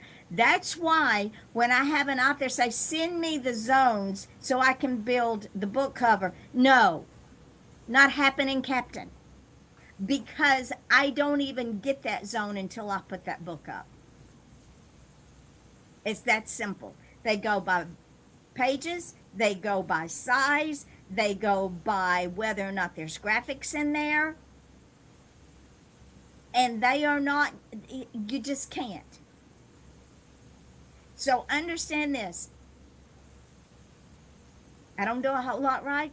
Sometimes I didn't raise my children right, but I'm damn good at this, and I will take credit for it because God has given it to me. Actually, I give God the credit. I'm not taking credit for it. This is God's credit. But this is why we do what we do, and this is why Mary let go. When you're doing a children's book, don't send me a book that's got all this background busyness. Just send me the words. Yeah. Because the words are what's important anyway. We do the graphics. And we do the graphics without all of the background noise. It doesn't need the background noise because you want that child to focus on the picture while that book is being read to them. I wanted to say something also about trusting the process with Ramonda. When I was inspired, and it was a definite inspiration. I mean, I got awakened by a spirit who says, hey, let's go write my book. I need you. And I wrote the book, and I sent it to Yvonne, and I said, I'm thinking graphic novel. And Yvonne said, absolutely. So she turned it into a graphic novel. Never in my wildest dreams did I expect to be having lunch with Yvonne a week later, 2 weeks later. And I'm just, I think she went to the ladies' room. I don't remember. But for a moment, she disappeared from the table. Probably to catch her breath from whatever I was up to. I don't know. So I'm scrolling on my phone and I see this ad for Ramonda's extended warranty on Amazon with this big banner across the top, #1 bestseller in new releases. And I'm like, wait, what? Quick screenshot. And then I scroll a little bit more. And at that point, I think it was 20 in it's one of its categories, which is children and adolescent asthma. I took another screenshot. When Yvonne came back, I said, look at this, look at this, look at this, look at this, look at this. Because I trusted the process at that point. I let Yvonne run with the design on the, all I did was write the words. And the book just came together so easy. And Yvonne took it and made it magic. And because of the images and the words, it's one of Amazon's top sellers. You don't get that if you don't trust the process. And the thing is, ladies and gentlemen, we don't use hand-drawn illustrations. Now, I know some of you just absolutely refuse to trust AI. We use AI as a tool. We use graphics from AI. And the reason for that is because we are trendsetters, not trend followers. Children, whether we want to believe it or not, even the wee ones, are a whole lot smarter than they used to be. How many children under the age of 3 know how to handle mama's cell phone better than mama?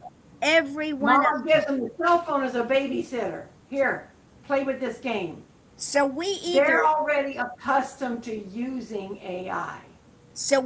get with the program or we get left behind. And we're not going to get left behind. This is the 21st century, folks. I still love to paint. Sometimes I paint by finger, but I like my paintbrushes. Um, I love to take photographs. I can remember there was a time when people thought that a photograph wasn't as accurate as a portrait. People didn't trust Polaroids. Right. The picture comes out of the camera like zoop. What is wrong with this? There was a time when people didn't trust automobiles. What about the airplane? You know, if you want to fly, get in a hot air balloon, but don't get in an airplane. I remember when the Bright Line train came through here. People complained and complained and complained. You can't get on something that fast. Everything new comes with its detractors and the naysayers. Not at Midnight Publishing. Oh, no. We embrace technology. And sure, we could do cartoons if we wanted to. But it's so much more fun the way Yvonne does them. They're more realistic looking. And what you forget, ladies and gentlemen, is you use AI every day in your writing. You use AI day every time you go on the internet. It's AI. It's all artificial intelligence. Your smart TV is AI. Your phone is AI. Most of our vehicles are AI. So understand this. When I put our books up on Audible, yes, it's AI. And there's a reason for that. I was approached by Amazon and said, would you help us test the beta? Yes, absolutely, I will help you test the beta.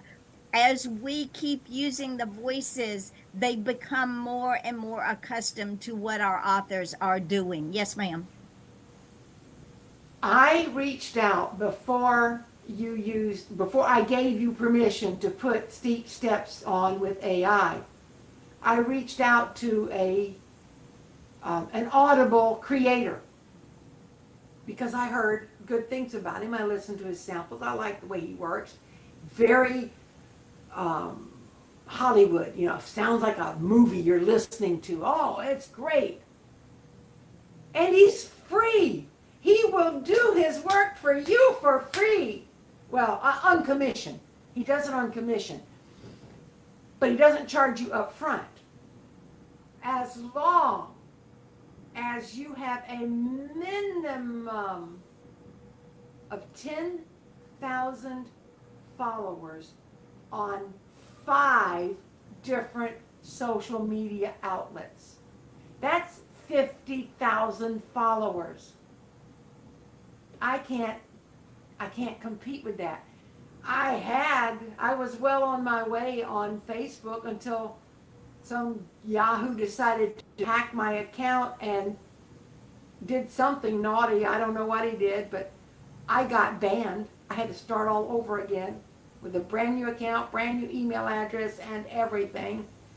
And so when that guy wrote back after like 3 months of making me wait, I said, Yvonne, go, just do it. I'm not waiting anymore. And he finally responded. He said, you don't have enough social followers for us to worry with. So my son, who's a brand new author at Midnight Publishing, has said, and we have another writer who said kind of the same thing. I don't like AI voices. I don't want to use them. I'm willing to pay somebody to do mine. Good and luck. I told my son, I said, fine, if you can afford to pay for it, pay for it. And they're not cheap. Because no, he's looking at $1,500 to $2,000 if he can get on their schedule. And his book is over 300 and something pages long. And I'm going to tell you, I've paid to have my books done. I paid a company and I paid an individual. And I paid a lot of money and I said never again. Because now I'm trying to get my books back and I'm not getting them back. So all I did was reinvent the title and put them up myself using AI. I understand the desire. However, you also have to understand that just because you pay $2,000 to have a book done by Audible, you may not get a return for that investment. That becomes a liability. I Yeah. work in assets and liability. If it's not an asset, it's a liability. I cut off liabilities. I get rid of stuff that's a liability. We have an opportunity to get your book in Audible because people scream for Audible at no cost. Is it AI? Yes. Is it perfect? No. But let me tell you, some of the people that did my books, I wouldn't have them do it again. Some of the people who read books for authors sound like robots anyway. Exactly. No inflection, no nothing. So if that is your choice, that's fine. But understand when you get it to me, it's going to take a hot minute to get it up because I have to put it up by chapters. It goes through a whole different program. It doesn't go up like I put up your Kindle book. I go on to Audible. I say, okay, I'm going to do this on Audible. It brings it up. I look at it. I like it. I hit done. It's done. When you send me your Audible book, it goes up by chapters. And when you have 50 some odd chapters, it is going to take me a hot minute. And you can't send it to me in one file. You have to send it in a zip file in 50 chapters. Just saying. Pick your poison. Yeah. So, Mary, go ahead.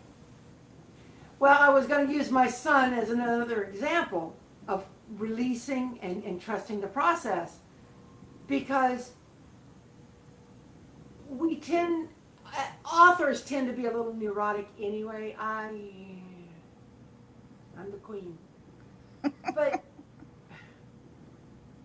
you can second guess yourself into a grave. Yep. You can overthink, you can over edit, you can over, and you can, there again with the Aunt Sally and the Uncle Joe Jim Bob,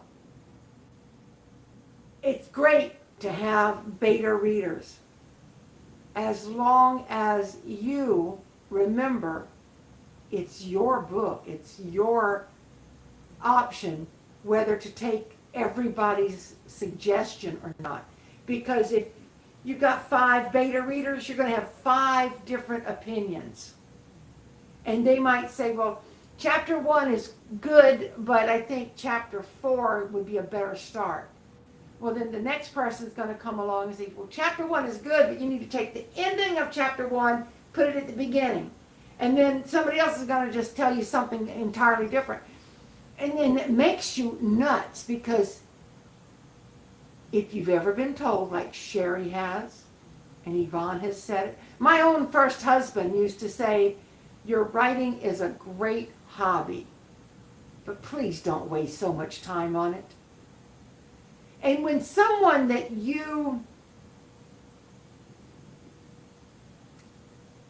someone in authority, whether it's a teacher, a parent, a husband, a spouse of any kind, tells you something that chips at your self-esteem. You might brush it off and say, he didn't mean anything by it. Sure he did. And your ego is damaged at that point. When you send off to, and this is why I want to talk to Sheri again in more detail about agents and publishers. I sent my book, Steep Steps, out to more than 200 agents. Guess how many of them declined? All of them. All 200. That, I don't care how strong your confidence is. I don't care how empowered and vibrant you are. That hurts. Why? What's wrong with my book?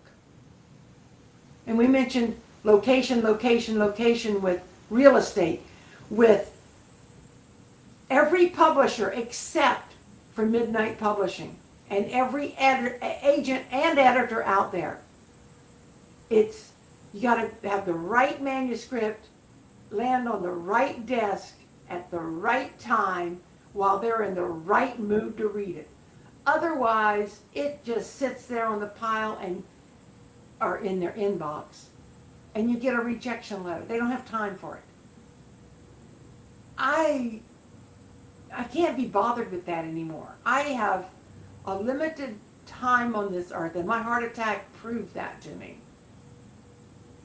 I've got certain things that have to be done, and I told my husband last night, well, God promised me I have all the time I need to get everything done. I just can't waste my time. So I'm done being frail and sick, and I'm not going to overdo it. I've learned that lesson. But you have to, at some point, let go.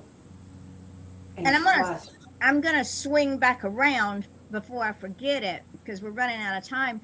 Every time that I have to go in and fix one of your books because Aunt Sally found one mistake, understand I have to fix all formats. So if your book is in paperback and hardback and on Kindle, I have to go in and I have to take the ISBN numbers and put them on those fixes. And there's two separate ISBN numbers. There's one for your paperback, one for your hardback. Then I have to go and upload on Kindle again. That takes time. That's why Mary says don't piss off the publisher. It's unnecessary. It's absolutely unnecessary, because when you, to my knowledge, all of our authors are adults. Yes. So far. So we've got adults here who get the opportunity to approve their book prior to Yvonne releasing it. We get to look at the script, the manuscript. We get to look at the cover, and we can go through that page by page and make sure that it's right.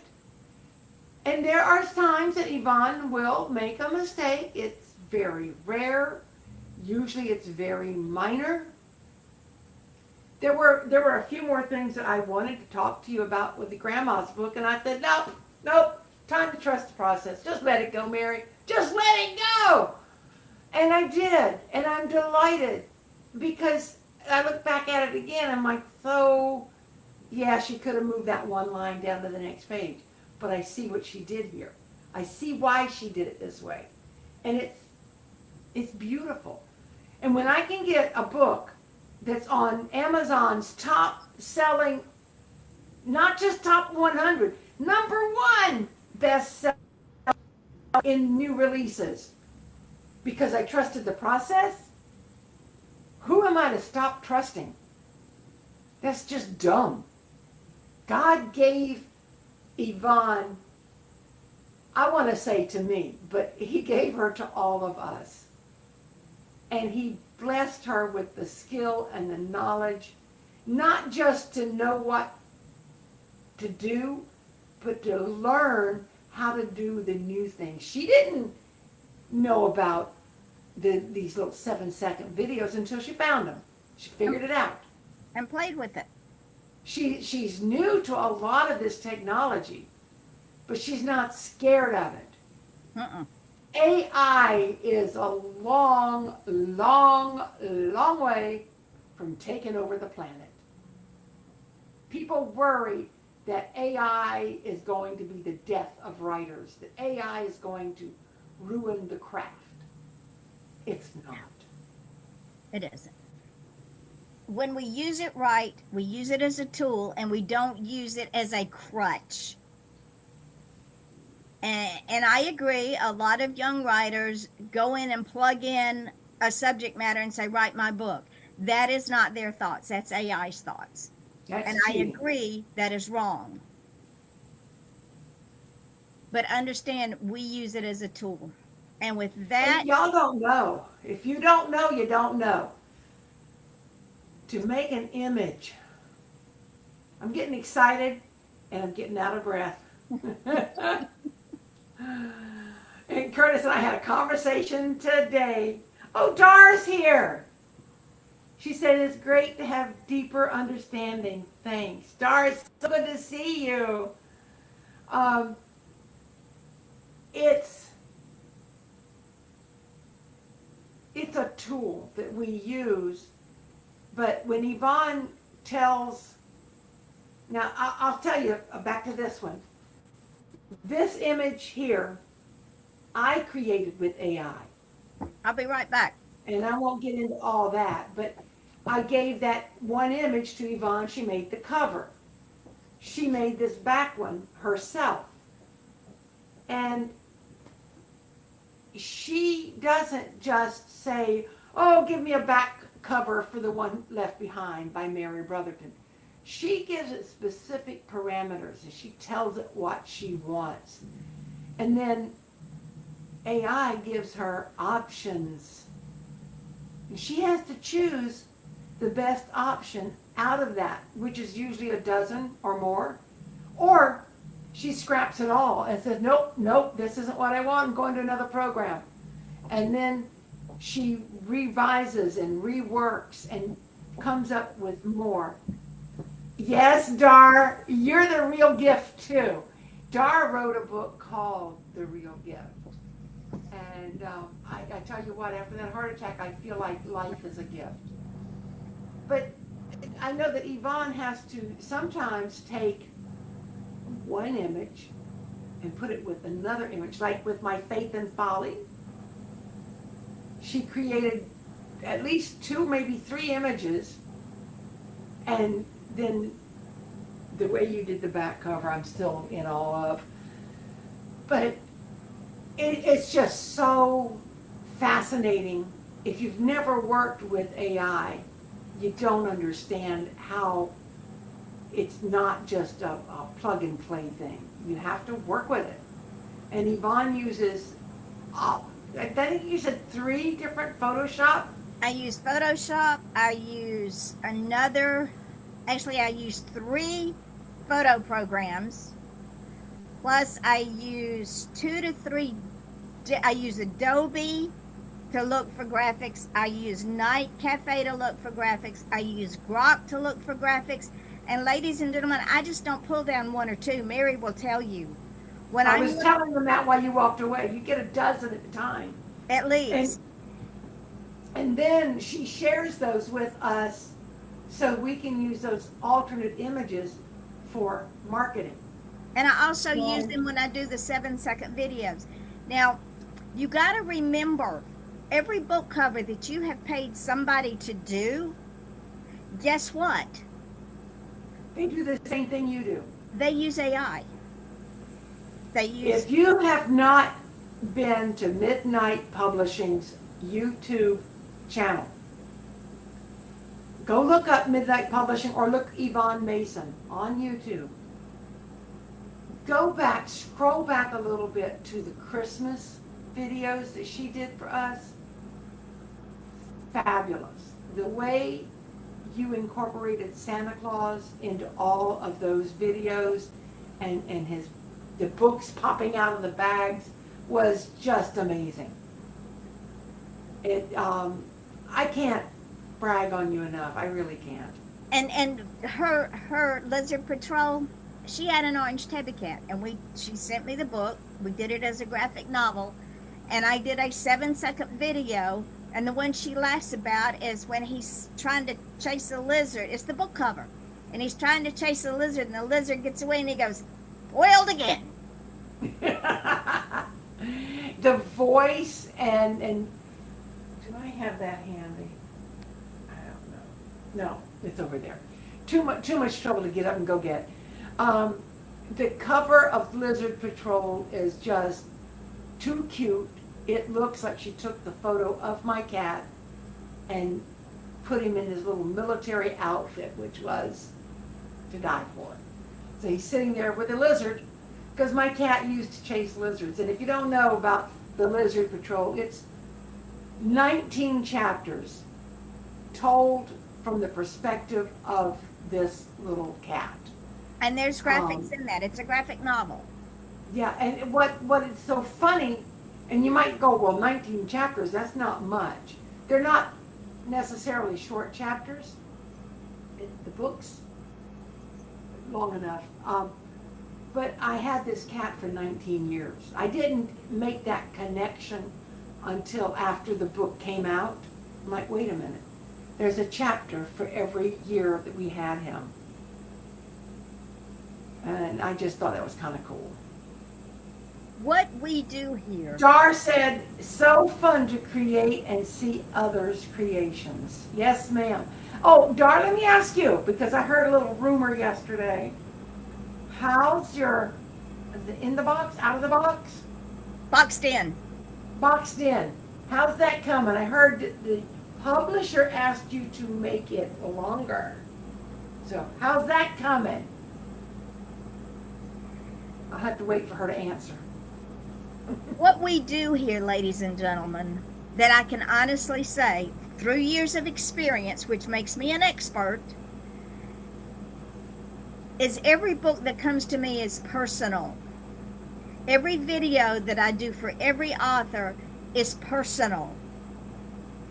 And we do 7-second videos because that is the attention span of someone who watches ads. People don't want minute and a half. They don't even want a 30-second ad. Nope. So Not they, unless it's Budweiser.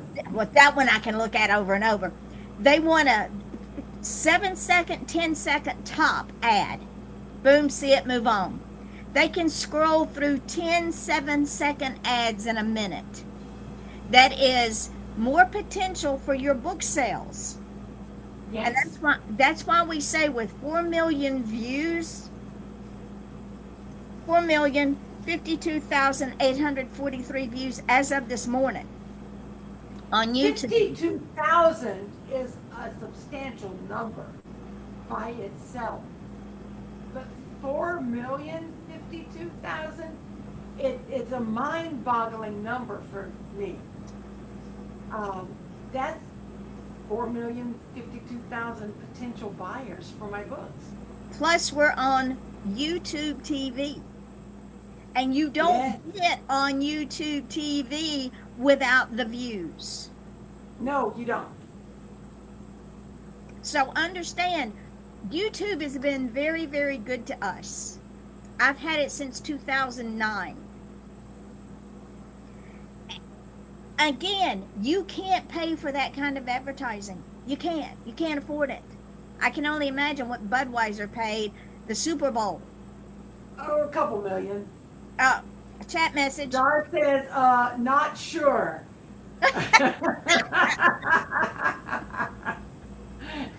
Yeah, 12 pages ain't gonna cut it. 12 pages. No, you need at least 28. At least 29 for a paperback. At least 29. At least 29. And that book that she has written is on a higher level than just a children's book. It's more. I read some of it the day that she sent it. It was a kind of a bad day for me, but I read some of it. And I could see it for middle grade students. Yeah, Which and is, it will be. which is an excellent market to get into. Yeah, and it will be graphic. It'll be a graphic book, but it's I gotta have more words. Sorry, Dar. It's just the way it is. So we are now at 2 hours. Mary is getting tired. Yes, Mary's actually yawning. She's yawning. It's a little unnerving, but I'm trying to figure it out.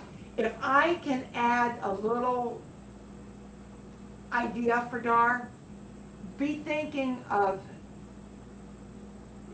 middle grade students and how they are trying to not be boxed in by anything. You've got the idea of the boxing in, but also maybe a way for them to break out of their boxes. And to understand that peer pressure is not how you grow. You learn to be not boxed in spite of peer pressure. You learn to march to your own drummer because you are your own person. Took me a long time to learn that, ladies and gentlemen. Yeah. For years, I was everything to everybody. And in the process of that, I lost myself, which was not a good thing. Now I am perfectly happy in my skin. I am odd. I am strange. I am unique. And I don't care what other people think. They're either Well, or they're not. remember from the Matrix when that little boy told Neo, there is no spoon. There you go. So maybe at some point in your book, there needs to be no box. There you go. So, Mary, You'll figure it out. I have ultimate, undying faith in you. I mean, I saw you take an idea for Slouch on the Couch, just a little idea, and turn it into a book. And the real gift, that was phenomenal. So I know you can do very well with your boxes.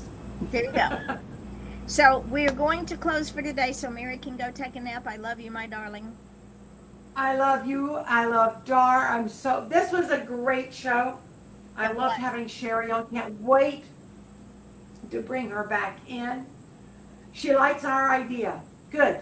Good. You'll Next- figure it out. I know you will. I have undying faith in you. Next, But I know that we'll figure it all out, and we'll get Sheri back on time. We need to have this Dar come on yeah, and talk with March. us. We need to get her in March. March. Next week, if C.R. Dunham can get his appointment rescheduled, he'll be on with us. The week after that, the last Wednesday of the month, Carol Bellavance will be with us. And Nice. I can't wait for her to come on because we had to drag her kicking and screaming into this family. And since then, she has put out this book. She has put out this book. And when you see the video on this one, it will take your breath away. It does. It does. It's beautiful. This is just Also, she brought on Denise Winters, Yep. who is one of the first people to come to our classes. Yep. She is also bringing on her friend Margaret, who is doing a 365-day devotional book that she is about halfway through. So she's coming on. Nice. So, ladies and gentlemen, this is what I tell everyone, including my own children. When you are right, I'll go to the wall for you. I will fight for you till the death. But when you misbehave, when you were wrong, I am the first one to nail you to the wall. Not because I Yeah. don't love you, but because I do love you and I want you to succeed. Sitting on the And when fence, you're spiraling out of control, I will yank you back say, in. Mary, stop it. I use one word, stop, just stop. And that's what I'm telling all of you overthinkers and all of you A-type personalities. I'm an A-type personality, but years ago I had to let go. And all of those people that like to micromanage, stop. Stop right now, because it will not benefit you in the long run. It will only hurt you. And I do not want you hurt. So with that, my love, let us close this show. I got to go bowling in a little while. If I didn't have to go bowling, I could do work. But I will do work when I come home. I love you. I will see you next Wednesday. Everybody, have a wonderful day. And as Yvonne likes to say, she's already drilled it into me. May you have the day you deserve. Absolutely. Till next time. Goodbye. Bye-bye.